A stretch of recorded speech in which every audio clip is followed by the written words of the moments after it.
In this video, we'll dive deep into any and unknown types in TypeScript. We'll talk about their similarities and differences and when to use them.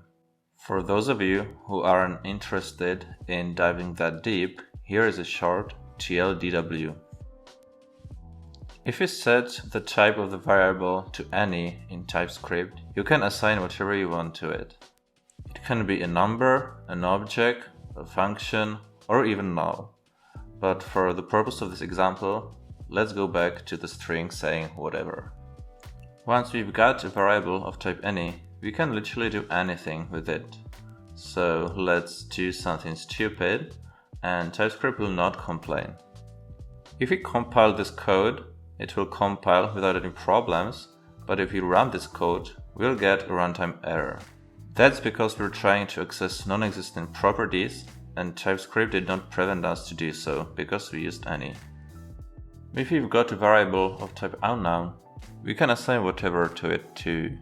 Once again, it can be a number, an object, a function, or even null. Nonetheless, we lose a string again in our example. Once again, we'll try to do something stupid and, oh well, TypeScript is gonna prevent us from doing so. If you would try to compile this code, you would also get an error. And that's good because TypeScript will not let us compile this code and will prevent us from running into a runtime error in JavaScript. Now it's time for a deep dive. In the first part, we'll explore the differences between any and unknown, and in the second part, we'll cover when you should use each of them. We'll first talk about any type, which is something like an escape hatch from TypeScript. It's like if you want to use TypeScript, but at the same time you don't. The first important property of the any type is that, and we've already talked about it, you can assign anything you want to it. So let's say I've got this variable named any value. That's very creative, I know. And I can assign a string to it, I can assign an object, which is a property, which is a function to it, and TypeScript will not complain. The second important aspect of the any type is that you can do anything with the variables, and we'll explore what doing anything means. Let's define a variable of type any and we'll assign false to it. Now, what if we try to call the toUpperCase method, which is used for converting all string characters to uppercase, or we can try to access some random properties that I've just made up.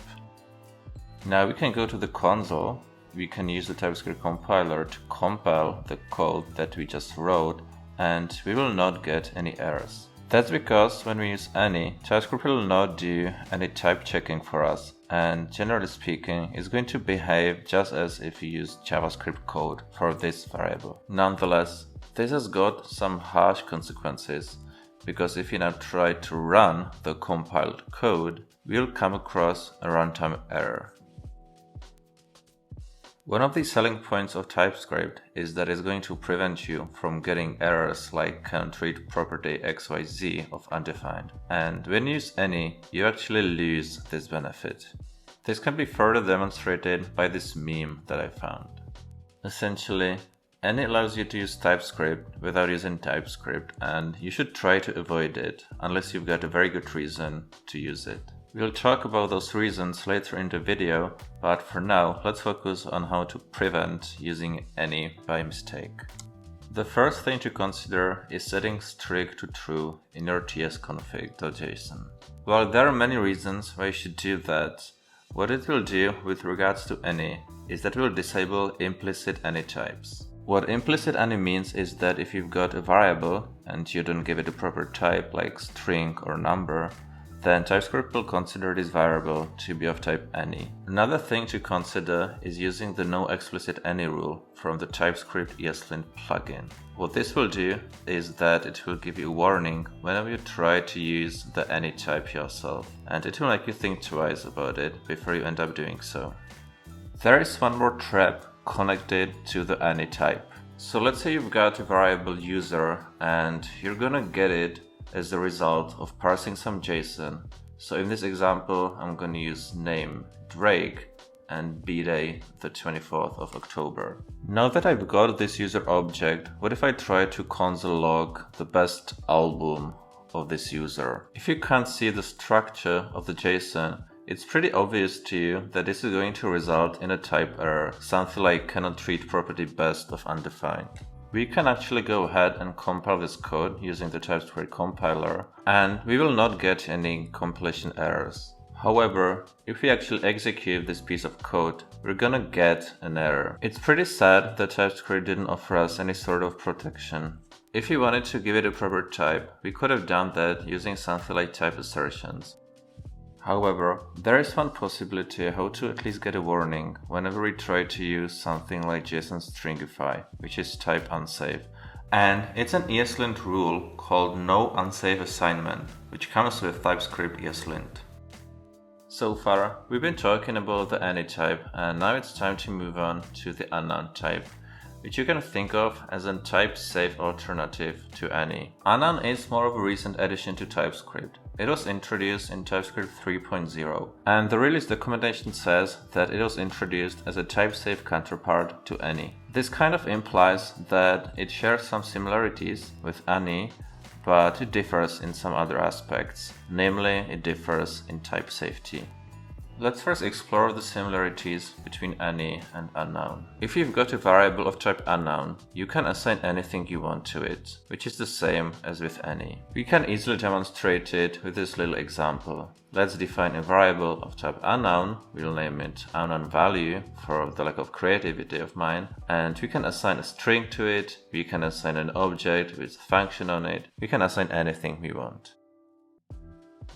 However, there is one very important difference, and it is that TypeScript makes no assumptions about variables of type unknown. I'm going to demonstrate what I mean by it by a little example. So let's define a variable of type unknown. We're going to name it unknown variable once again, and let's try to access the toUpperCase property on it. If we hover over it in VS Code or any other editor with TypeScript support, we'll see that TypeScript isn't really liking what we're doing. Similarly, if we try to access another random properties, TypeScript is not gonna like it as well.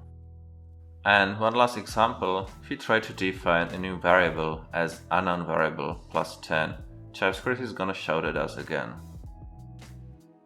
It shouldn't come out as a surprise that if we try to compile this code, we'll be unable to do so as TypeScript is going to throw the aforementioned errors.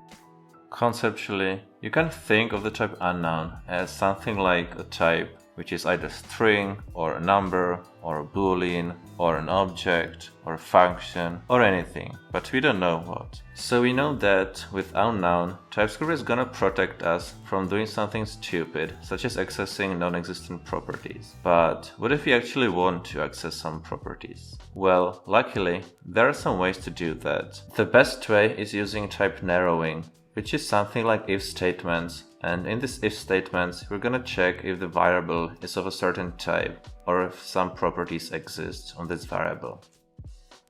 So in this piece of code we've got a function which is going to log secret message, and the argument message is of type unknown, so we don't know what type it is. What we can do is that we can write an if statement and we can check if the type of message is string using JavaScript. And once we are inside of this if statement, we can treat it as a string. So we can, for example, call the toLowerCase property on it. If we hover over the variable name in VS Code, we can see that the type of the variable is string and that we can call the toLowerCase property. However, if we define an else block and we'll hover over the variable, we'll see that the type is still unknown, because in this branch, we don't know nothing about the actual variable type. A consequence of this is that if we would try to call the toLowerCase property here, TypeScript will give us an error. There is another possibility of calling some properties of variable of type unknown, and it is using type assertions. So for the one last time, we'll define a variable of type unknown and we'll set its value to a string saying hello. On the next line, we'll use a type assertion to tell the TypeScript compiler that this variable should be treated as a string. This will enable us to access properties like toUpperCase on it.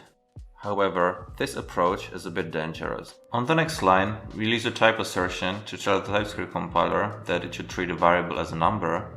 We'll call the toFixed property, which is only accessible on numbers. We'll compile the code, we'll run the code, and we'll get a runtime error because the toFixed property is not accessible on strings. So I hope that now we've got a decent understanding of the any and unknown variables, and we can now move on to the use cases. The first use case we'll talk about is that when we're migrating from JavaScript code to TypeScript code, the type any comes in quite handy. In this example, we are migrating something like an authentication module. It was written in JavaScript and we'd like to convert it to TypeScript. One possible way of doing so is providing type definitions for every function that we've got. In this example, it would work quite well because we only have 3 functions, but what if we had dozens of functions? It would take us hours just to type a single file. What we can do instead is that we can provide types to just a single function, presumably the function that we're currently working with. In our example, let's provide type definitions for the signup function.